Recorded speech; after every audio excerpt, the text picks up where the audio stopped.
Can you guys see my screen? Yes, sir. Okay.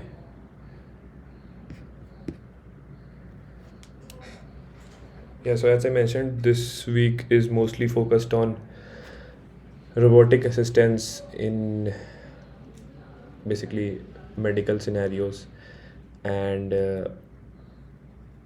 like there are a few advantages of using robotic needles, such that I think this is same as what you have seen in your lecture slides. So it improves the needle tip positioning and the accuracy of positioning, and also reduces radiation exposure. This is specifically, like, I guess, for cancerous interventions. That's why, like, radiation exposure is there, and we can also control, like, very precisely how much dose we are providing to the patient.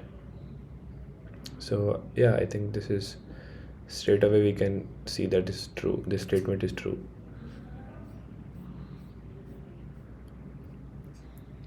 Types of active needle design is also, I guess, you have seen in the lecture slides. Mostly, I guess it's based on smart actuators, uh, SMA based needles. I think I had seen in the lecture slides. So I think we can just quickly see from the lectures also. Smart needles.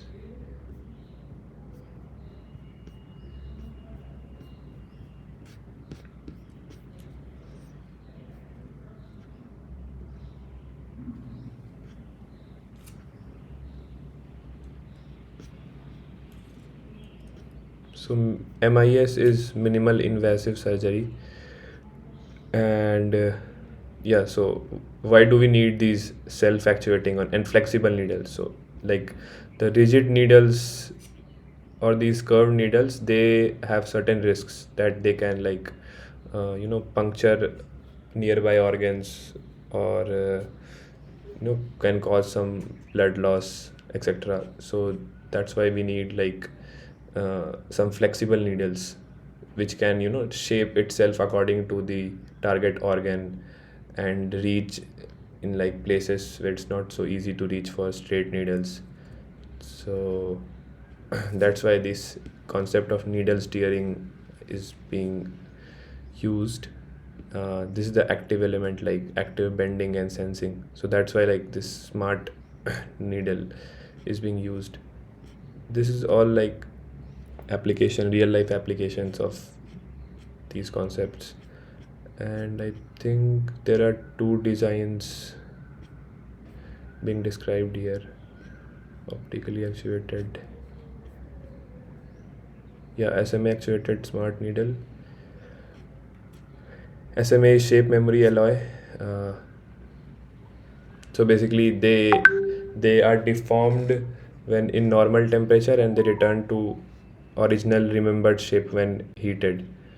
So sort of like these alloys have some memory, we can say. So they are, like, common in these kind of applications.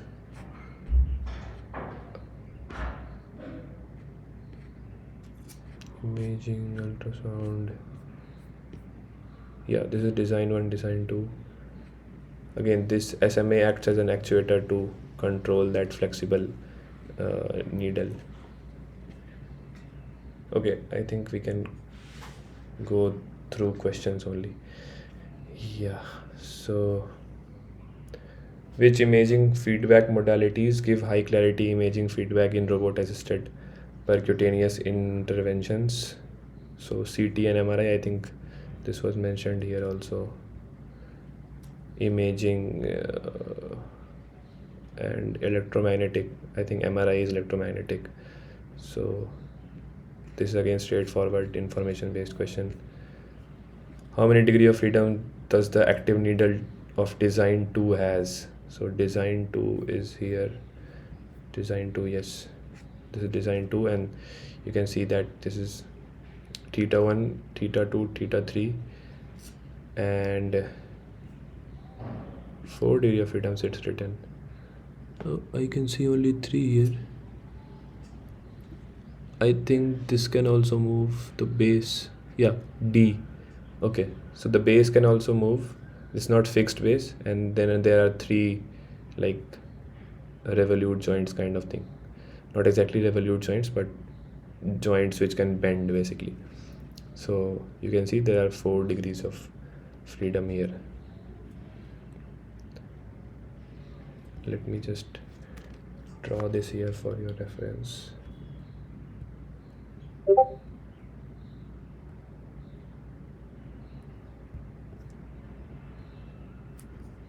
Yeah, so we have 4 pieces.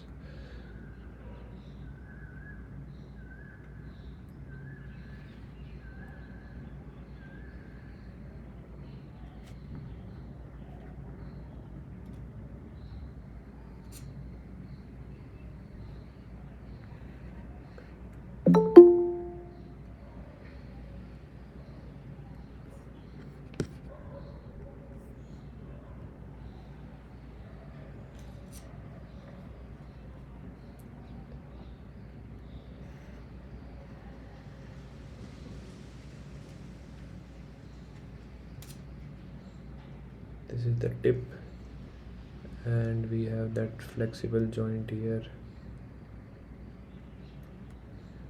then here and here.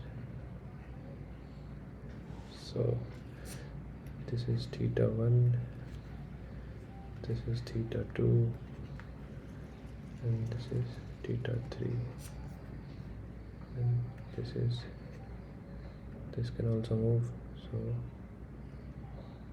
this is D. So first you can count the degrees of freedom: 1, 2, 3 and 4, right? So we have 4 degrees of freedom in this design, right? Okay. Next is the disturbances given in our research study while controlling the SMA actuated device needle. SMA actuated active needle are air balloon disturbance to the SMA actuator and load at the tip. So I think this is also here. Joint angle detection, control strategy. Oops, not here, maybe in the next.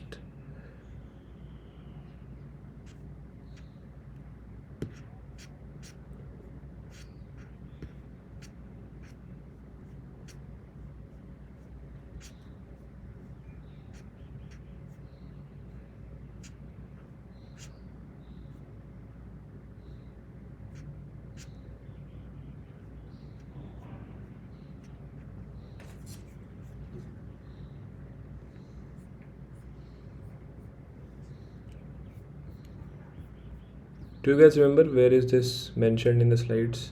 Disturbances to the SMA actuated active needle. I think this should be here only.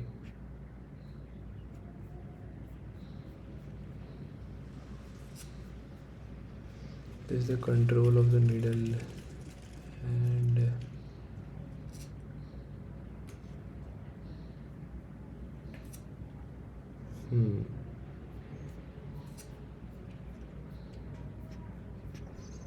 not here.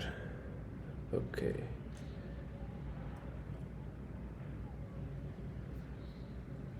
This we can return later. Okay, now so for the needle we use inverse kinematics control also, and we can draw that control block diagram and basically try to get at this expression basically.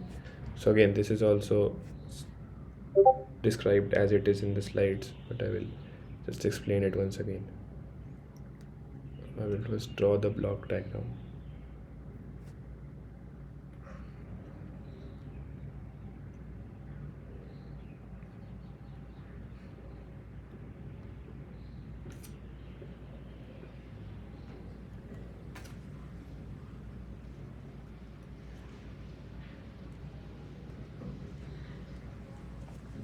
This is the desired value xt. Then we have the gain kp.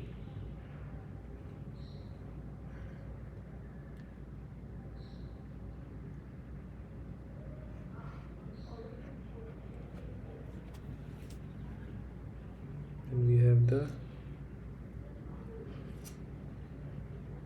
desired velocity. This.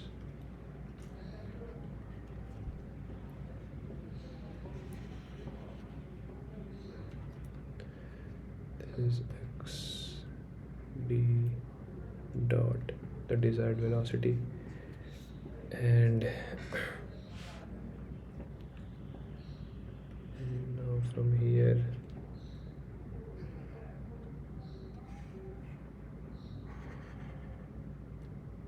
take the inverse of the Jacobian to get theta dot. Basically they're angular velocities, and then we integrate them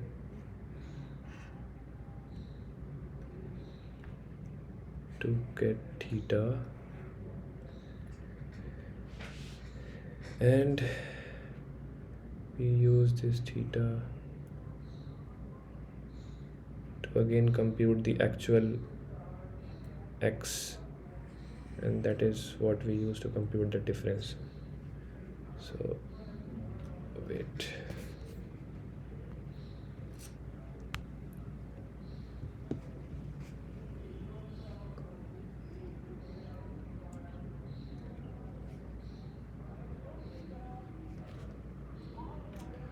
this will be f theta.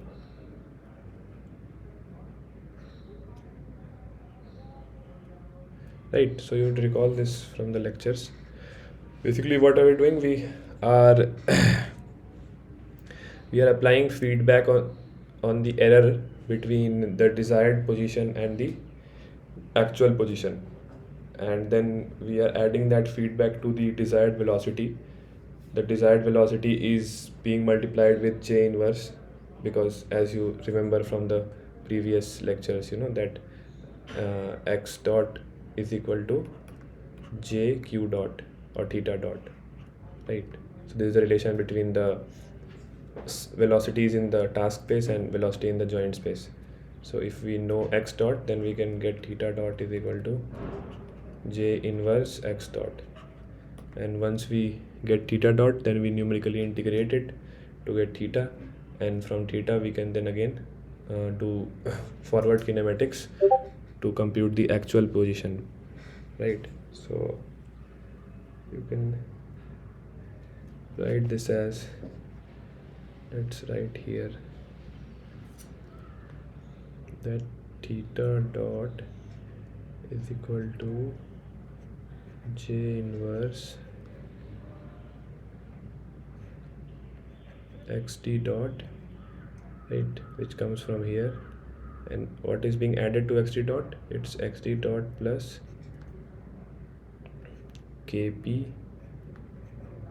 This is a proportional gain, so we are just using p gain, not d gain here.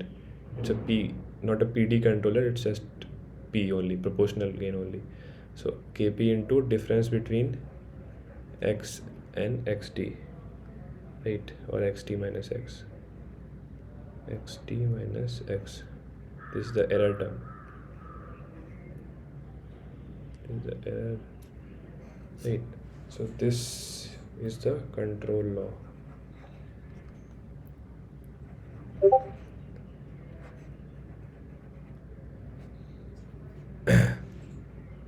So closed loop, it's obvious because we are using the actual positions to calculate the feedback basically. So that's why the name closed loop inverse kinematics. And why inverse kinematics? Because we are basically we know the desired positions and we are calculating the angles required. So we are doing inverse kinematics in a closed loop. So that's why closed loop inverse kinematics. And you can basically. So error is x minus xd. The derivative of error is x dot minus xd dot, right? So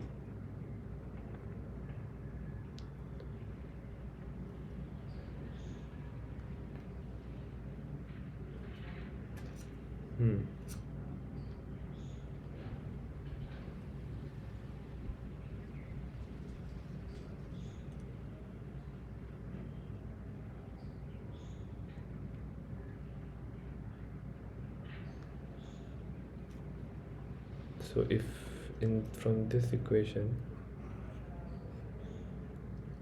if you write it as, just bring j to this side, so it will be j theta dot is equal to x d dot plus k p e, right? Now we know that j theta dot is x dot, right? The actual velocity. So x dot, and bring xt dot this side, so xt dot plus kp e equal to, right? And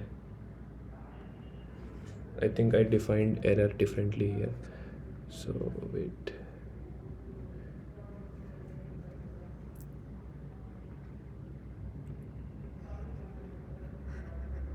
So let's be consistent. We defined error as xd minus x, so xd minus x, desired minus the actual, so the error rate will be xt dot minus x dot, right?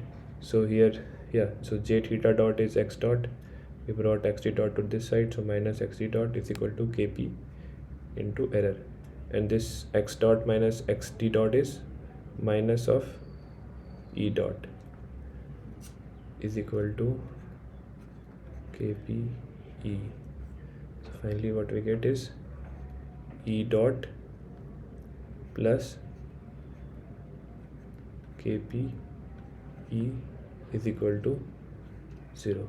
So this is the error dynamics basically of this system. Error dynamics, right?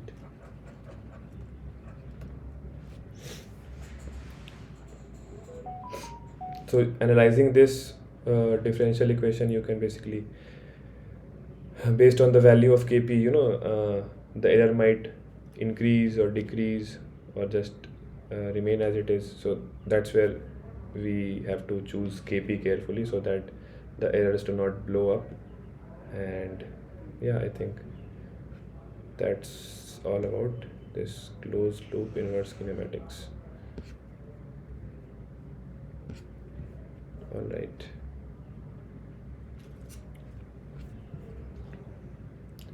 And the remaining questions I think are based on sliding mode control. Okay. So I will just quickly go to the lecture slides. So sliding mode control is a method for nonlinear systems and a method for robust control basically. And its advantage is reduced order compensated dynamics. So right, so anywhere, if you are when we are designing a controller for any practical systems, so we build a mathematical model of that system, right? And that mathematical model is never actually an exact representation of the actual plant or the actual system. So there are always some some parameters or some features of the actual system which we cannot model, or else if we try to model those every little detail, then the model will be very very computationally heavy. So that is also not our goal. Basically, we want to keep the model such that all these computations are doable in real time. So that's why that's where the difference between actual plant and the model comes. And when we generate certain those commands from that mathematical model, so there will be discrepancy when it's being applied to the actual system, basically, because we are computing the commands from a computing the commands from a simplified model and then applying them on the actual model, which is the actual plant, basically, not a model, actual plant or the actual system. So obviously there would be some discrepancies. There would be some also there could be some. This is one reason why we need to design control laws, and the other reason is that there would be disturbances or some parameters would change. So basically there would be some uncertainties. To take care of those uncertainties, again we need to uh, design our controller such that it takes care of those things, right? So, and under this paradigm of robust control, one of the uh, strategies is sliding mode control. And what are its advantages? It has reduced order compensated dynamics, it has robustness, and as you might have seen in the slides, that it has finite time convergence. Basically, you can see that it has asymptotic stability, right? So this is an example system where u is generally used to represent the control input, and this function of state and time is some disturbance which is bounded. This is critical, that the disturbance is bounded, and because if the disturbance itself is unbounded, then we cannot do much, right? We assume that the disturbance is bounded and we have to you know uh, keep the system working perfectly in spite of those disturbances.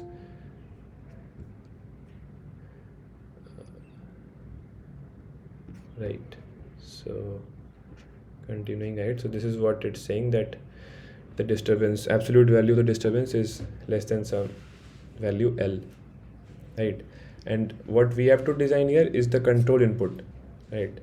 So that is U, and that will be the control law as a function of states. And what we want is that as the so this, let's say we put u to be this minus k1 x1 minus k2 x2, right? This one. So this provides asymptotic stability only when disturbance is 0.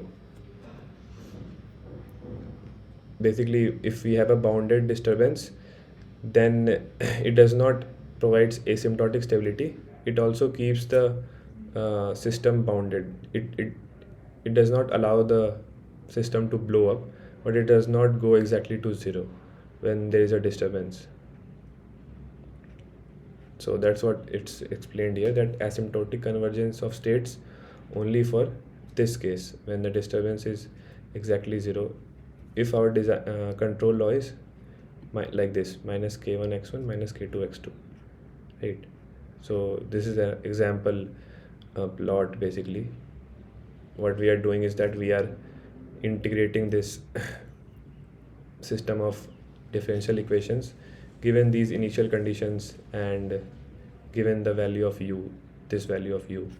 So you have the k1 value, k2 value, f is 0, so you can use like MATLAB and all to integrate this numerically and plot the values. So you can see that this is what is called asymptotic convergence, that as time tends on a long enough horizon, both the states approach 0. So this is called asymptotic stability. And when, let's say, there is a disturbance, the disturbance is not 0 but it's bounded, sin 2t is bounded between, is the absolute value of this disturbance is less than 1, right? So now you can see that the states do not go to 0, but they also do not blow up, right? They are in fact between certain limits only. So that's what this is bounded domain delta, right? So and we are using the same control law, minus k1 x1 minus k2 x2, right?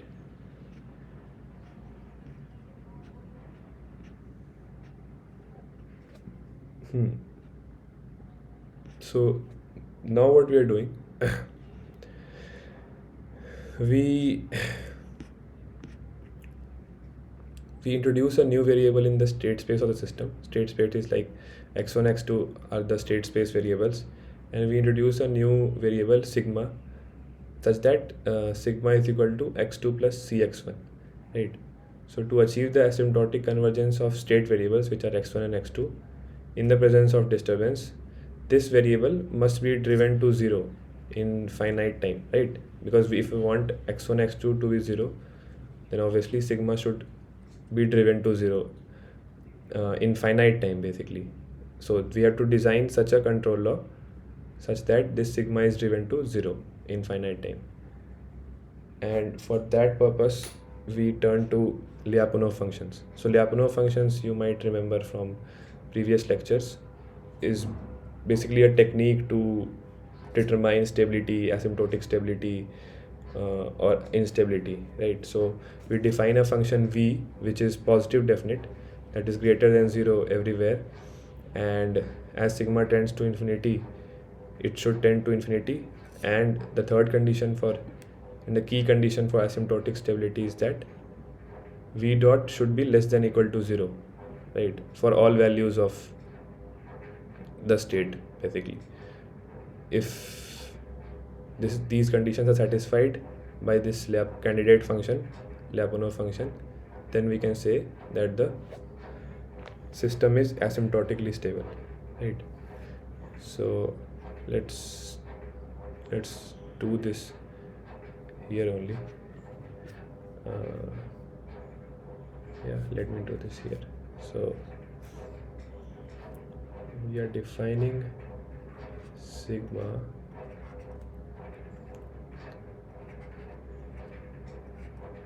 I'm trying to discuss the theoretical part only because the assignment itself does not have any major questions, so that you can do easily if you understand these concepts. So sigma we define is x1 plus cx2, and the goal is sigma should go to 0 in finite time.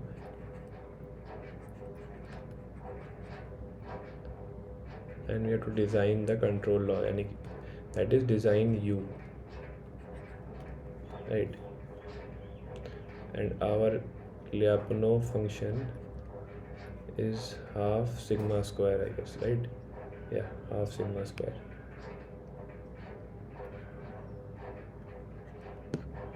And c is greater than 0. So first two conditions you can easily see that sigma square is always positive, right? And when sigma tends to infinity, this v tends to infinity. And this condition, that v dot is negative semi-definite, this condition will ensure that the states or the sigma goes to 0 as t tends to infinity, right? But what we need is that we need finite time convergence, that in certain finite time it should go to 0. So again we modify this third condition as v dot should be less than minus alpha times root v, right? So now you can see basically that the first condition is the finite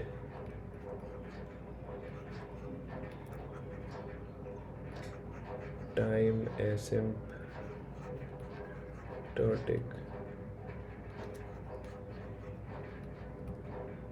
stability.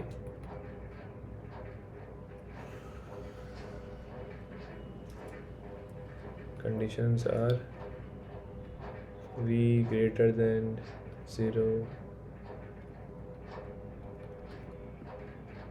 limit sigma tends to infinity, half sigma square is equal to infinity, and third condition is v dot is less than equal to alpha minus alpha times v half, right, and alpha is greater than 0, right? So now what you see is that we have the initial conditions, same initial conditions, and we have that again a bounded disturbance, but now we are applying a different control law, right? We are applying minus cx2 minus rho times sine of sigma, right? And sigma is x1 plus cx2, right? And rho we are taking as 2. So this you can see is giving us finite time asymptotic convergence basically, right? So this is the sliding variable x2 plus cx1, I guess, and this is being plotted with respect to time. So this goes to 0 very rapidly, you can see.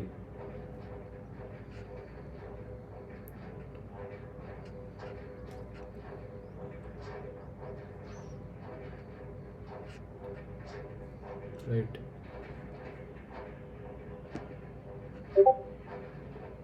Just a quick question, like, do you guys are you guys familiar with using like some MATLAB and all to plot these, like solve these kind of differential equations, integrate them basically, and create these plots? Like, has this been taught to any of you guys?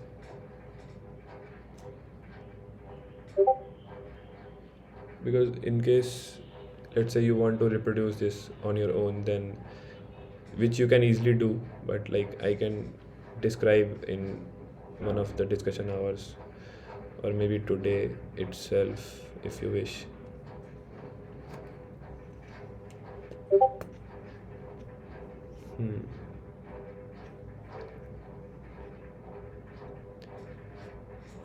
Okay, so this is regarding the surface in the sliding mode control, and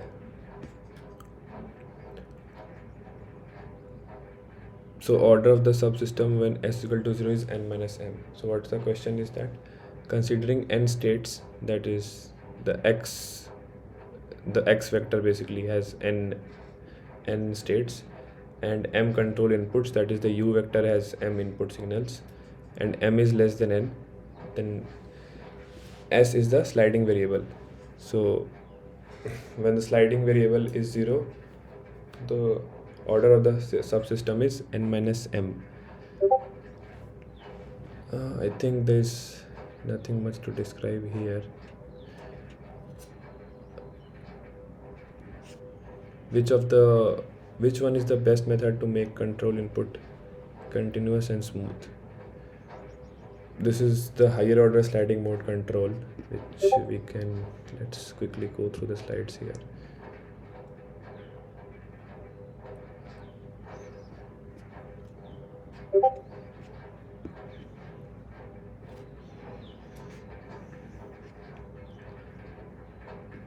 So sliding mode control has, we have seen several properties: robustness, parameter variations, reduced order dynamics.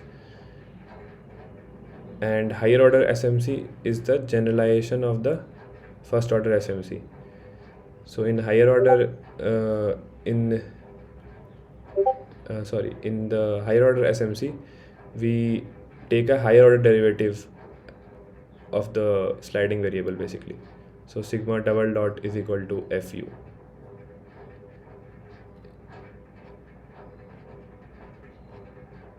And again, I think straight away we have an application of this. Nothing much theoretical is given here. I think conventional SMC, discontinuous control.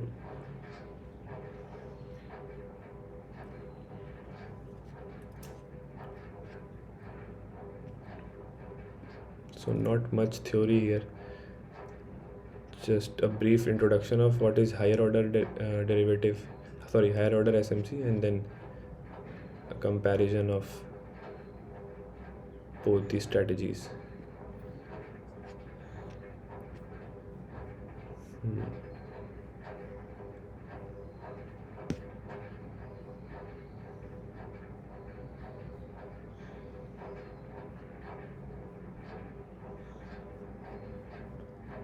What we can do here is that, let me just quickly open MATLAB.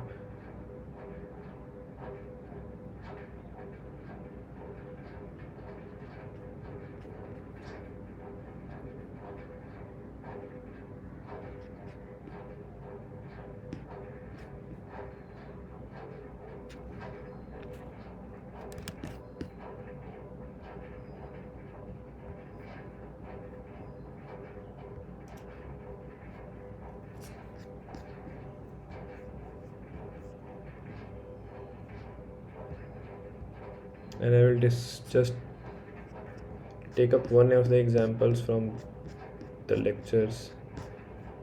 Yeah, maybe this one, and we can just see how to basically generate these plots given the system and the initial conditions and all. Right, just a couple of minutes to start this.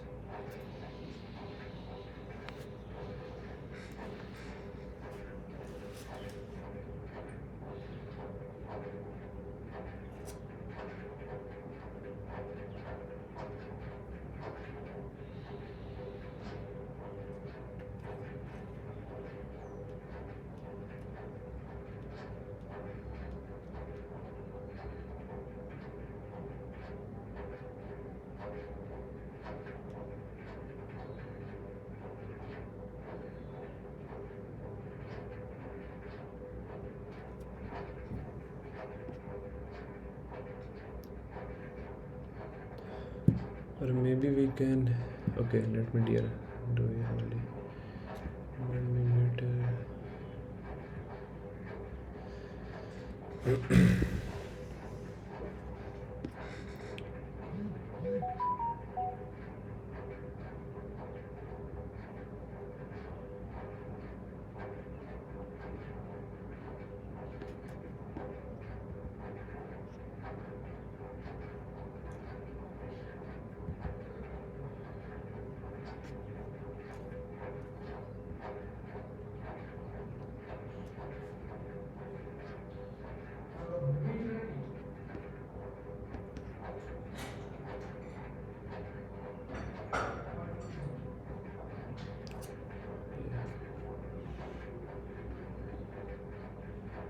So I will start a new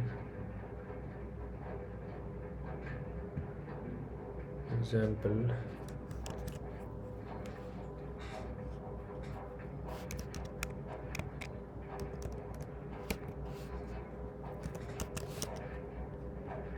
Right, and save this.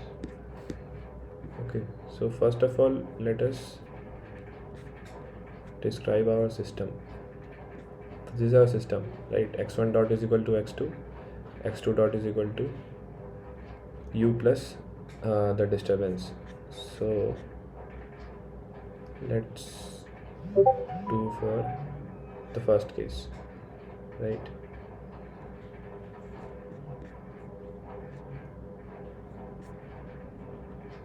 System definition, let's do.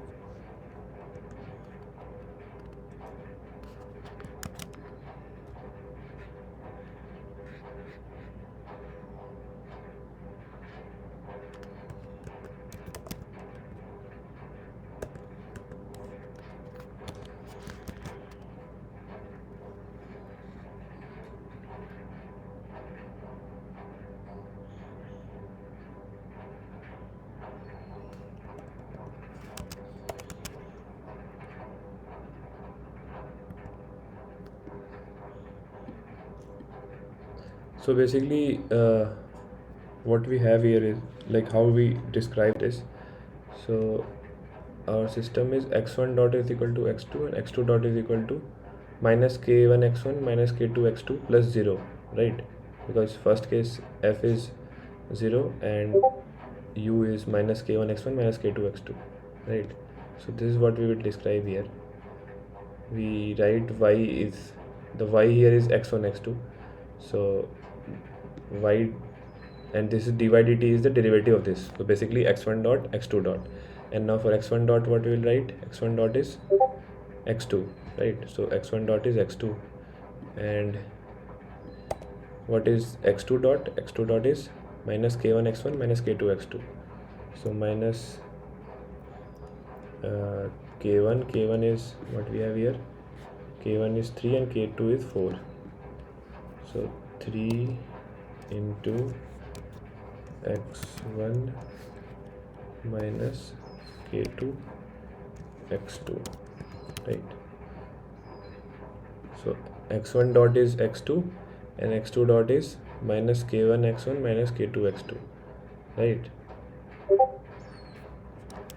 This is the system definition, and now we can, yeah,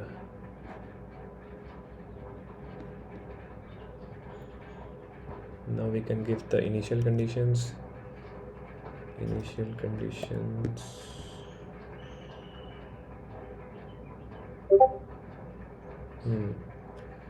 So initial conditions, let's say x0, so there we have to give the initial condition of both these state variables x1 and x2, which are basically 1 and minus 2, right? 1 and minus 2, so 1 and minus 2, right? This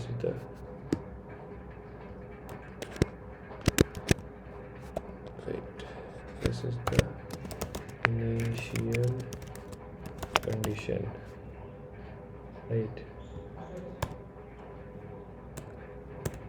And now we can solve this. So basically in MATLAB we have a function ODE45 which is being used to integrate these differential equations, right? And let's solve it. This is the time span.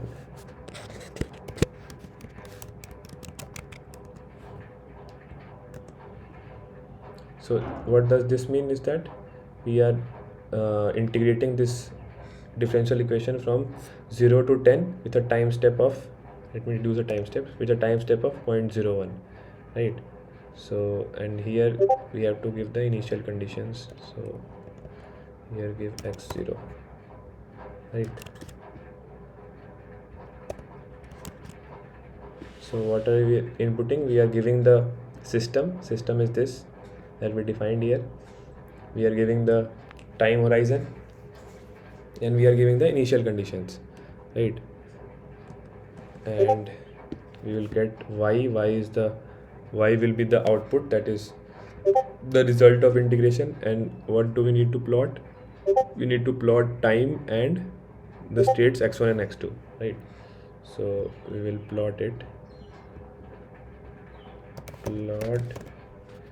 time and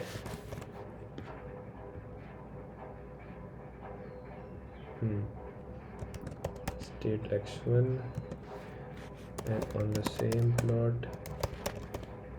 we will do time and state x2, right? So I guess hopefully everything is fine.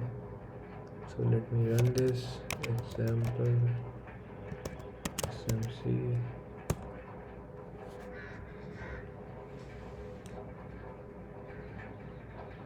Right, so you can see this is same as what we have here. we can add these names and legends also. Asymptotic convergence, position velocity. So here you can see that x1 is going to 0 also, and x2 is also going to 0.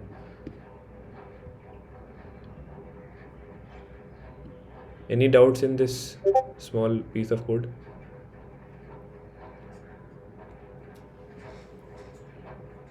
Then we can do for the other case also.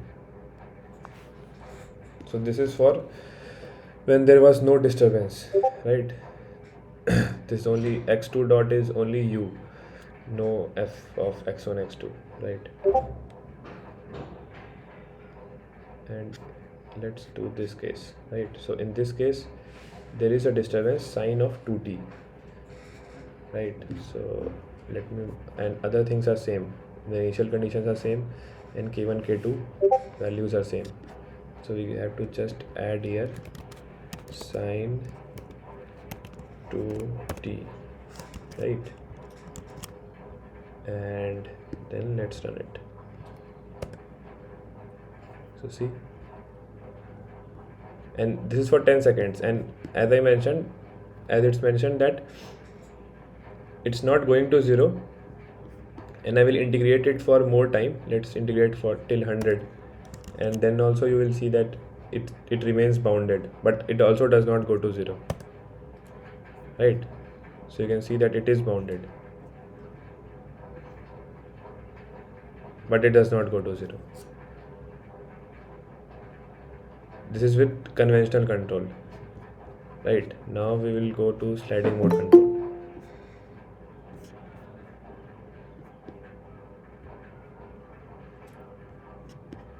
Just give me a minute.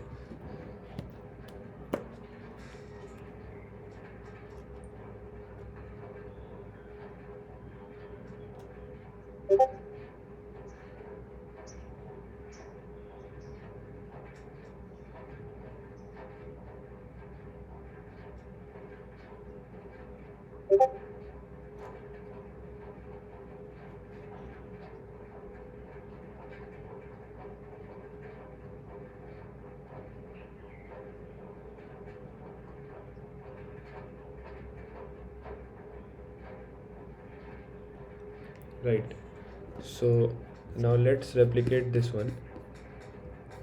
Let's try to replicate the sliding mode control one.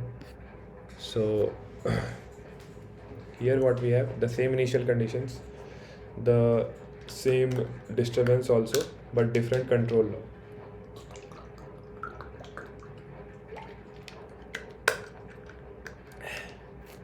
Right.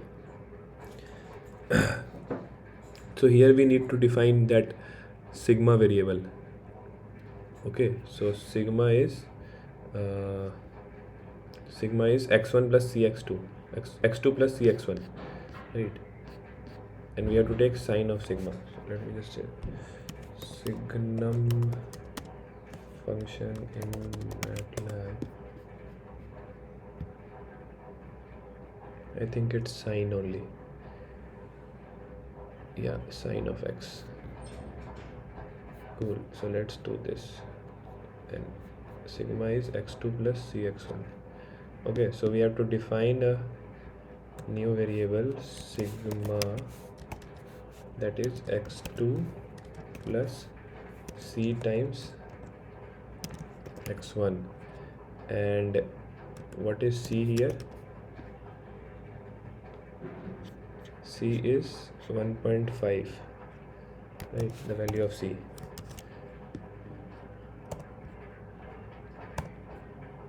And our control law would be minus cx2 minus cx2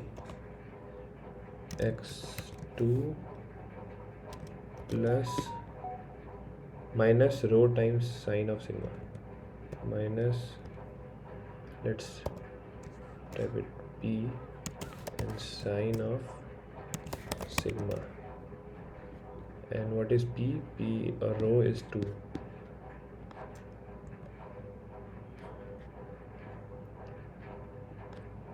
Let me type it rho only. And rho is equal to 2. So all good. Minus cx2 minus rho into sine of sigma and plus the disturbance. Disturbance is sine 2t. The initial conditions are 1 and minus 2, which is the same as before. And let me reduce the time to 10. Okay. So I think we have done all the required changes. Let me run it.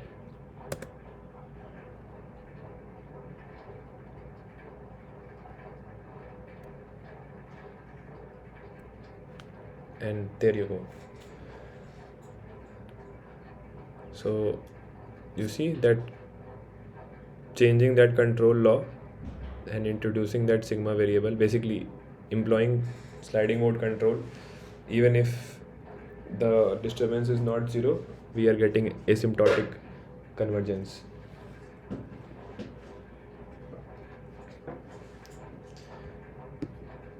Right. And I think,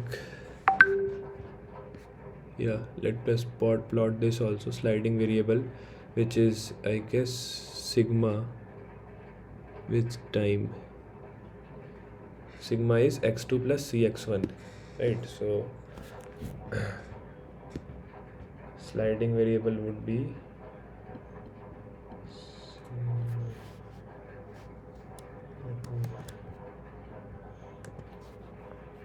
so sigma sliding variable would be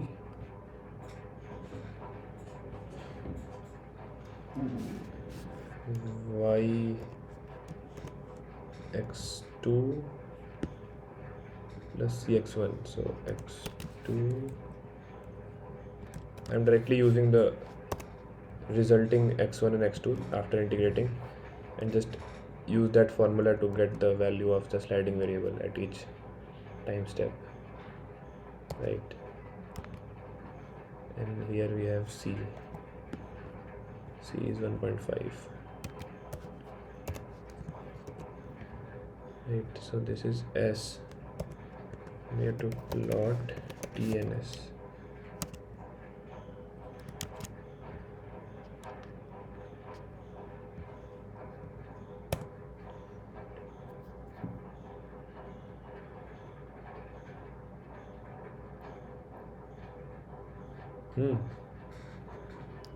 I think there is some difference here.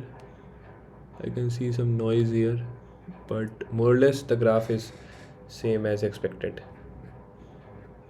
So what does this, so our goal was to drive sigma to 0 in finite time, and we are doing that like very fast, right? In just like 0.26 seconds the value of sigma goes to 0 and then stays there.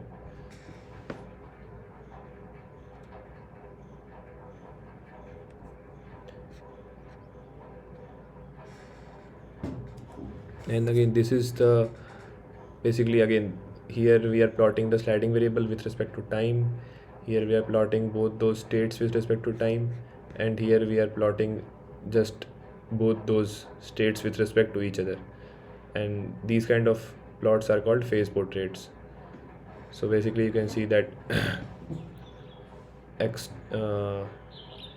basically the initial state is 1 and minus 2, right? So 1 and minus 2 is the initial state, so the state starts from here, and then finally it travels along this line and reaches here to 0 0.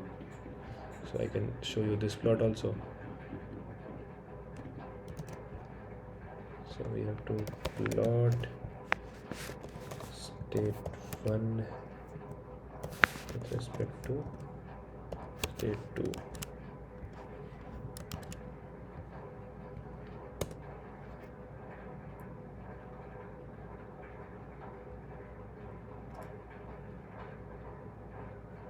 Right, so it starts from 1 comma minus 2, the initial condition, and then goes to here, the final condition 0 0. So you can just try these out yourselves also. I will attach this in the Word document, and then you can use it as a reference. and try to reproduce these results from the lecture slides. Hmm. Finally, let's also plot the control input with respect to time. So control input is this one, minus cx2 minus rho sine sigma, right? So sigma we have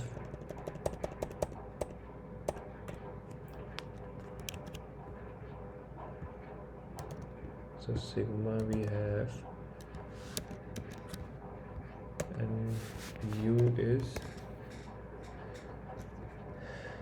minus c is 1.5 into x2 minus rho is 2 and sine of sigma, sine of s. So this is u, we have to plot time and u, right?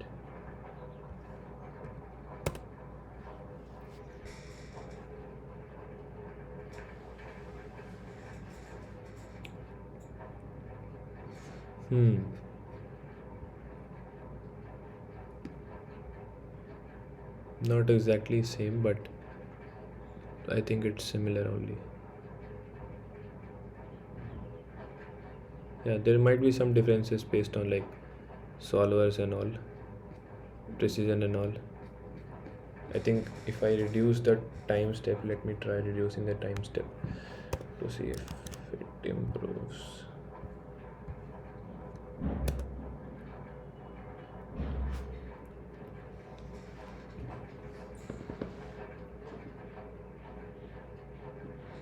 Oh, something might be wrong here.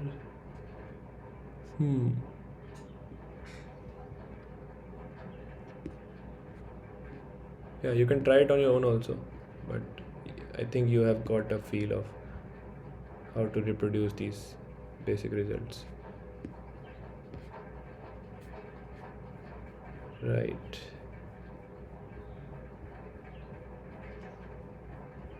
So this is about sliding mode control, and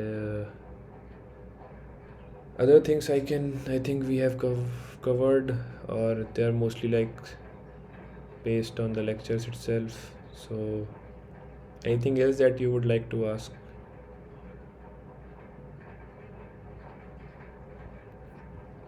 Based on this week content or previous week also.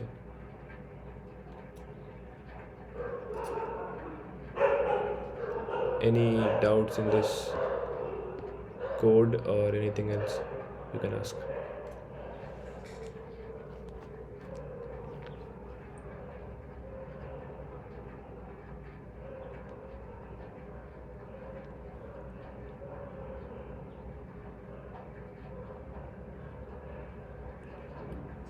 I think then we can wrap up for today,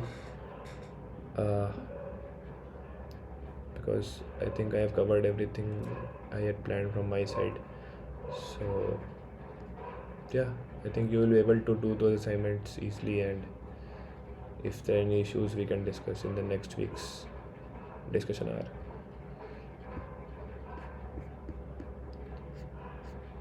Okay then guys, see you in next week's discussion hour. Thank you, sir. Thanks.